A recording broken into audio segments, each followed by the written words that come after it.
오늘 아침 뉴스 연구소. 오늘 아침 뉴스의 맥을 짚어드리는 시간 뉴스 연구소, 오늘도 두 분의 연구위원 함께합니다. CBS 김광일 기자, 뉴스톱 김준일 대표, 어서 오십시오. 안녕하세요. 예, 첫 번째 뉴스 어디로 갈까요? 도로 권성동. 국민의힘이 그렇게 권성동 직무대행 체제로 다시 돌아가는 거예요? 어떻게 되는 거예요? 예, 그렇습니다. 일단 시간 순으로 먼저 한번 짚어봐야 될 것 같은데요. 이준석 대표가 걸었던 가처분 소송의 결과가 금요일에 나왔습니다. 예. 국민의힘 연찬회 갔다가 와서 직후에 나왔는데 사실상 인용이 됐어요. 이준석 대표의 완승이다 이렇게 평가를 받고 있고, 내용을 좀 간단히 살펴보면 재판부가 비상 상황 아니다. 이거 뭐 다른 방식으로 해결할 수 있었는데 최고위원들을 사퇴해서 억지로 비상 상황을 만들었다. 그리고 이준석 이렇게 되면 만약에 이 상태로 가게 되면 이준석 전 대표 이제 대표죠. 이준석 대표한테 회복할 수 없는 손해가 발생할 수 있다. 그러니 이제 잠깐 가처분 멈춰라. 멈춰라라고 상황 멈춰라. 결론을 내렸고, 그래서 주호영 비대위원장의 지위가 바로 박탈이 됐습니다. 사실 이게 이준석 전 대표냐 대표냐 이 호칭에 있어서는 또 법의 해석에 따라 좀 엇갈리더라고요. 네. 일단 국민의힘에서는 비대위가 가처분에 의해 정지된 것이지 본안에 의해서 이게 해체된 게 아니기 때문에 주호영 비대위원장이 중지가 된 거고, 따라서 이준석 전 대표인 상황은 그대로다. 이렇게 좀 보고 호칭은 전 대표로 하고요. 그렇게 규정을 하고 있으나 가처분 소송의 취지를 살린다면 이준석 대표라고 또 이렇게 부를 수도 있을 것 그래서 같고요. 좀 뭐 헷갈립니다만 이제 국민의힘 쪽에서 정한 걸로 일단은 따르는 것으로 전 예. 대표 호칭 쓰겠습니다. 그리고 이제 국민의힘이 이제 사태를 좀 수습하기 위해서 토요일 날 의원총회를 열었어요. 예. 5시간 동안 마라톤 회의가 됐는데 그 결과가 비대위를 다시 만들자. 뭐 정면 돌파하겠다 이거고, 그때까지 뭐 권성동 직무대행 체제를 유지하겠다라고 결론을 내렸는데, 이게 이제 비대위의 비대위를 만드는 셈이거든요. 그렇죠. 이번에는 당원 당규를 다시 확실하게 고쳐서 새로 만들자라는 게 그 결과였고, 추가로 하나가 더 들어갔습니다. 윤리위에 이준석 대표 추가 징계를 촉구하겠다. 라고 하면서 사태의 원인을 이준석 전 대표한테 다시 돌렸습니다. 예. 뭐 사실상 법원 판결에 불복한 거다 이런 평가도 나오고 있는데, 당시 의원총회에 참여했던 뭐 참가자들을 좀 취재를 해보니까 예. 그 분위기가 도저히 이준석 전 대표랑은 같이 갈 수 없다라는 그 강경파가 주도해서 그 분위기가 흘러갔다라고 얘기를 하더라고요. 근데 직전 단계인 최고위로 돌아가서 최고위원 충원하고 다시 이게 정상적으로 굴리게 되면은, 그러면은 이준석 전 대표가 6개월 후에 돌아오니까 예. 그건 이제 안 된다라는 게 우세했다는 거죠. 예, 방금 말씀하신 그런 방안들도 일부 있었어요. 뭐 김웅, 뭐 하태경, 윤상현 의원들도 이제 공개적으로 발언하기도 했었는데 소수에 그쳤고요. 그래서 이렇게 지금의 결과가 나오게 됐고, 이게 이제 주말 사이의 흐름이었습니다. 예. 현재는 당내에서 권성동 원내대표는 일단 물러나야 되는 게 아니냐라는 여론이 커지고 있습니다. 어찌됐든 이 상황에 대해 누군가 책임져야 되지 않느냐. 그럼 권성동 원내대표가 일단 물러나고 다음 상황을 수습하자라는 게 어제 뭐 오선의 조경태 의원을 비롯한 의원들의 얘기였죠. 네, 다만 물론 이제 현실론도 있어요. 예. 지금 누군가는 어떤 의사결정을 해야 되고 수습 과정에서 그런 걸 처리할 사람이 필요하기 예. 때문에 권성동 대표가 일단 지켜야 되는 게 아니냐라는 현실론도 일부 있습니다. 수습한 다음에 거치는 그 다음에 생각하자. 이제 이게 또 현실론인 거고요. 그렇습니다. 김준일 대표. 예. 뭐 주말에 이제 휴일 같지 않은 휴일을 민주당, 국민의힘 다 보낸 것 같아요. 일단 굉장히 많은 이제 비판들이 나오고 있습니다. 저는 이걸 보면서 윤석열 총장 징계 데자부가 좀 떠오르네요. 예. 그게 무슨 말씀이세요? 무슨 얘기냐면 윤석열 총장의 검찰총장 문재인 정부 당시에 징계를 강하게 추진을 하고 직무정지가 2개월 됐다가 거기에서 가처분 신청이 인용이 되면서 복귀를 했잖아요. 네. 근데 이제 여러 가지 그때 국민의힘에서는 어떻게 검찰총장을 징계를 할 수가 있느냐 그러면서 막 총장의 지지를 하고 법에 따라서 법치주의를 강조를 했거든요. 지금 그러면 뭐 비대위를 만든다라는 것이 이 법원의 판결에 그러니까 결정문에 부합하는 것이냐라는 거를 좀 되돌아볼 필요가 있다라는 거죠. 그런 비판들이 굉장히 당내 강경파의 여론을 빼놓고는 굉장히 바깥에서는 중도층에서 많다라는 거고. 그러니까 그때 만약에 그 그 민주당에서도 그런 내부의 의견이 있었어요. 아예 이 기회 해임해 버리자 그러면은 윤석열 총장 뭐 이런 여론도 있고 막 밀어붙이는 당시에? 예, 강경파들이 밀어붙여 예. 뭐 그런 것들이 있었는데 있었어요. 국민의힘이 앞장서 가지고 강력하게 법원에 불복하는 거냐 이렇게 했거든요. 지금 이준석 대표를 뭐 동의하든 동의하지 않든 지금 이를 해임하겠다라는 사실상 탈당 조치하겠다라는 거잖아요. 이게 그러면은 추가 방- 징계가 예. 있으면 아마 추가 그쪽으로 징계. 갈 가능성이 크죠. 왜냐하면은 지금 받은 건 다음권 정지잖아요. 네. 그럼 탈당 권유하고 제명밖에 없습니다. 그 남은 위는, 거는 맞아요. 그 위는. 네. 그러면은 이게 이제 맞는 방식이냐 탈당 이런 권유는 아니, 안 받아들이면 되는 거 아니야 이런 분 계시는데 안 받아들이면 10일 열흘 후면은 자동 제명이잖아요. 예, 뭐 같은 효과예요. 네, 그러니까 네. 둘 다 이제 당에서 내보내겠다라는 방식. 그러니까 권력을 잡으면은 뇌구조가 바뀐다라는 강준만 교수의 저서를 좀 우리가 좀 생각해 볼 필요가 있고 미묘하게 지금 이제 권성동 책임론 언론 기사가 몇 개가 지금 떴어요. 지금 중앙일보가 한 5시간 전에도 떴고 시사저널도 쓰고 그랬는데 한마디로 얘기를 하면은 지금 윤심이 권성동도 나가야 된다. 이런 쪽에 뭐 모여 있다. 뭐 이런 것들이 지금 여권 고위 관계자 아니면 대통령실 관계자 쪽으로 지금 기사가 나오기 시작했어요. 그러니까 요거는 좀 봐야 될 게 어쨌든 지금 이 사태에 대해서 당내 중진들이 권성동 원내대표의 책임론이 지금 뭐 불거졌잖아요. 한두 건이 아니잖아요. 지금 뭐 이제 문자부터 시작을 해가지고 최근에 이제 연찬에 뭐 기자들 술자리에 이제 참여해서 노래 부른 것까지 뭐 기타 등등해서 너무 많다 보니까 그래서 다시 권성동으로 이게 쇄신이 가능하겠느냐 이런 좀 즉각 사퇴해야 된다라는 게 이쪽 대통령실에서도 나오는데 이게 대통령실과 소위 말하는 윤핵관의 여건 권력 다툼이라는 시각도 있습니다. 최근에 왜냐하면은 대통령실에서 윤핵관들이 넣은 비서관들에 대해서 대대적인 감찰이 이루어지고 있어서 하루에 한 명씩 사라지고 있다 뭐 이런 기사까지 나왔거든요. 매일. 그래서 이제 그런 견제가 지금 본격적으로 시작됐다 이런 얘기들도 지금 나오고 있고요. 예. 지금 이준석 대표는 다 법적 대응한다라는 거예요. 만약에 비대위에 비대위가 만들어지면은 이게 법원의 취지는 뭐냐면은 신청한 것에 대해서만 판결을 한 거예요. 그래서 이준석 대표는 이를테면은 국민의힘하고 주호영 비대위원장한테만 했는데 만약에 생기면은 비대위원장 한 명 한 명도 다 이거 가처분 신청한다라는 거예요. 그러면은 당은 더 이제 수렁에 계속 법적 수렁에 지금 빠질 수밖에 없는 이런 상황이고, 그러니까 유승민 의원 같은 경우에는 대통령이 좀 이거 풀어라, 대통령도 책임이 있다 이렇게 지금 당내에서도 지금 그런 목소리들이 좀 끓고 있는 상황입니다. 물론 비대위를 가동시키지 않고 전국위를 통해서 일단 당원 당규부터 고친 다음에 움직이겠다 이런 쪽으로 갈 수도 있는데 그런 경우라고 할지라도 지금 법원의 취지 자체를 볼 필요가 있거든요. 전당대회를 통해서 선출된 당대표를 끌어내릴 만큼의 상황인지 모르겠다.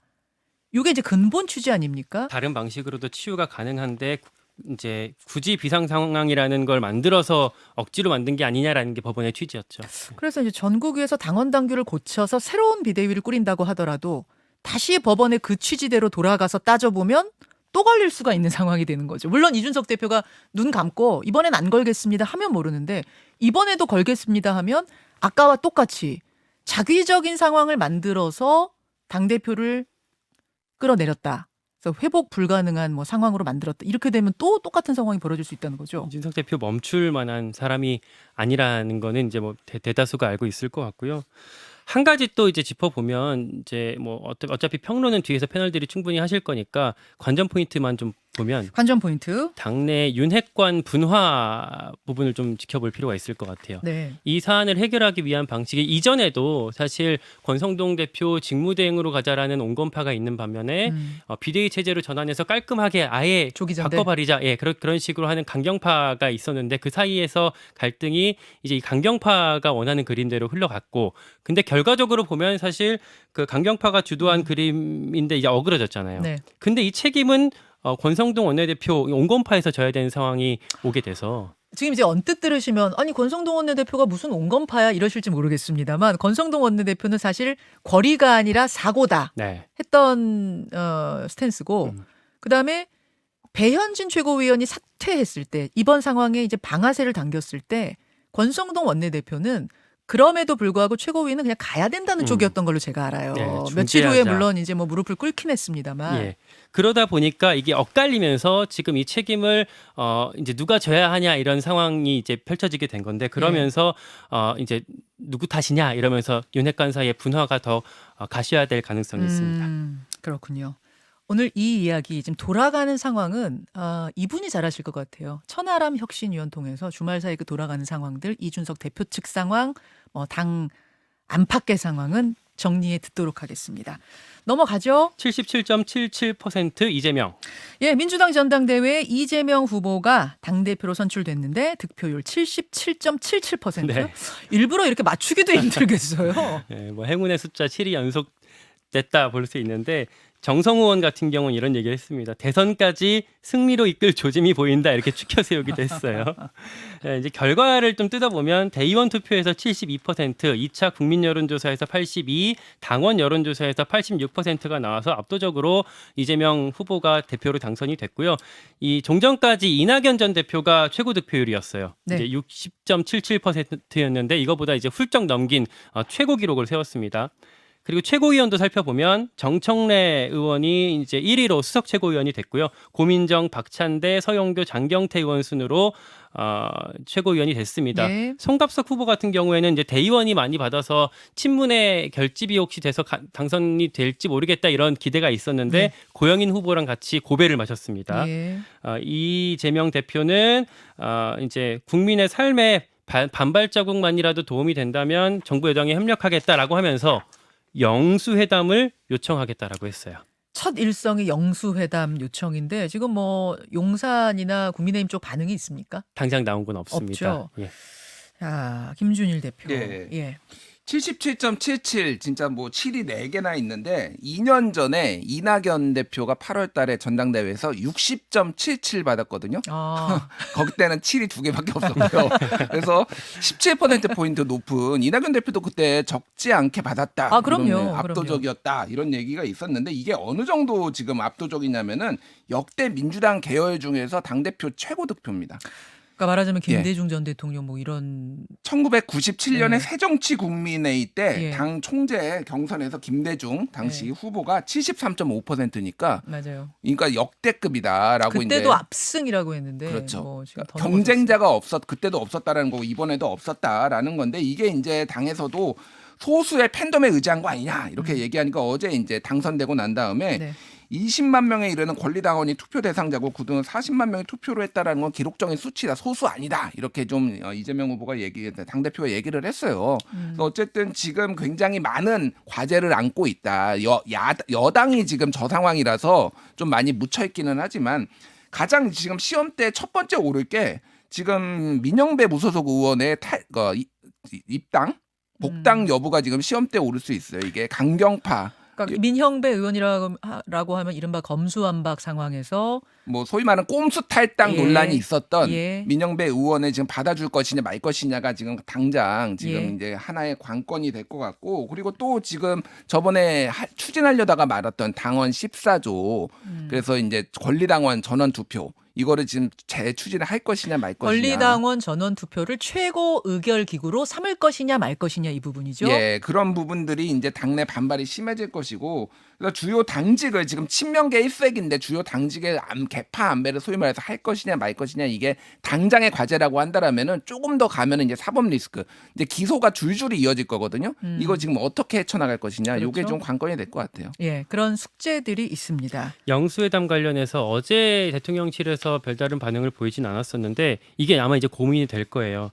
뭐 받자니 뭐 다른 제안이 또 나올까봐 곤란할 수 있고 안 받자니 뭐 그것도 명분도 사실 별로 없거든요. 예전에 문재인 전 대통령 같은 경우에는 이렇게 단독이 아니라 뭐 정의당, 민주평화당, 대한신당을 같이 해야 된다라고 이제 좀 조금 면이 떨어지지만 그런 명분이라도 내세우긴 했었는데 지금 그런 당들도 별 큰 그 의미를 보이지 못하고 있기 때문에 그리고 5월 달에 영수회담 제안이 민주당에서 왔을 때 대통령실에서는 영수회담이라는 말은 좀 이상하지만 여야 지도부 회담이라도 하자라고 제안을 한 적이 있었어요. 그렇기 때문에 지금 아예 안 한다고 하긴 좀 명분이 떨어져서 아마 대통령실에서 영수회담에 대한 고민들, 이 어려운 고민들을 오늘 내일 하게 될 것 같습니다. 이재명 대표가 취임 일성으로 영수회담을 꺼낸 의도는 뭘까? 저는 그것도 궁금하더라고요. 뭐 정치에는 하나하나 다 의미가 있지 않습니까? 일성이 다른 게 아니라 영수회담이었던 거는 왜일까? 생각해 보셨어요, 김준일 대표? 아무래도 뭐 이제 윤석열 대통령하고 동급이다. 그리고 각을 세움으로 인해서 본인이 이제 야당 지도자로서의 존재감을 지금 강하게 드러내겠다 이렇게 봐야 되겠죠. 예. 지금 워낙 그리고 윤석열 대통령 워낙 지금 국정 운영이 지금 지지율이 낮으니까 존재감이 더 드러날 것 같습니다. 그런 의도라고 하면은 더더욱 대통령실에서는 받기가 어려울 어렵죠. 텐데 네. 이게 굉장히 중요한 뭐 이재명 대표로서는 그리고 어떤 경제, 민생 이런 포인트를 대통령실에서 명확하게 구체적인 것들을 보여주지 못하고 있기 때문에 거기 있어서 주도권을 또 뺏어가려는 전략도 같이 있을 것 같습니다. 당내 통합도 큰 문제고요. 사법 리스크는 또 어떻게 대응할 것인가 뭐 이런 것들이 민주당의 지금 뭐 고민일 텐데 잠시 후에 박찬대 최고위원. 최고위원도 이제 1위, 2위는 거의 좀 뭐 고정적이었고 3, 4, 5위가 치열했잖아요. 근데 3위가 된. 박찬대 최고위원 약간 이제 그 아래쪽에서 출발했다가 역전으로 위까지 네. 올라왔습니다. 친명계의 대표 주자기도 하고 박찬대 최고위원 잠시 후에 만나보겠습니다. 마지막 하나만 더 보죠. 예, 취임식 명단 없다더니 대통령 취임식 초청 명단이 다시 논란이에요. 네, 그러니까 윤석열 대통령 취임식에 4만 5천 명 정도가 참석을 했었는데 여기에 논란이 되는 인사들이 많이 있었다 이런 보도가 계속됐잖아요. 예. 근데 거기에 대해서 명단을 공개해라라는 요구가 야권에서 계속 나왔는데 대통령실에서는 없다라고 했었죠. 근데 어제 오후에 KBS에 보도가 나왔어요. 정부가 보관 중이고 국가기록원으로 이관도 추진하고 있다. 네. 이게 설명을 들어보니 전체 명단을 취합한 건 파기했지만 취합 과정에서 공문에 명시됐었거나 첨부됐던 초청자 명단은 공공기록물이기 때문에 다 남는다. 라는 설명을 이제 행정안전부에서 KBS에 이제 얘기를 했습니다. 그럼 뭐뭐 들어있는 거예요 지금? 그 이름, 주민번호, 주소, 연락처 이런 개인 정보까지 다 들어 있었고요. 구체적으로 이제 그 취임식에 참석했던 명단 수가 44,570명이라는 숫자까지 같이 공개가 됐습니다. 그래요. 말 바꾸기 비판이 같이 나오고 있습니다. 여기까지 브리핑 두 분 수고하셨습니다. 고맙습니다.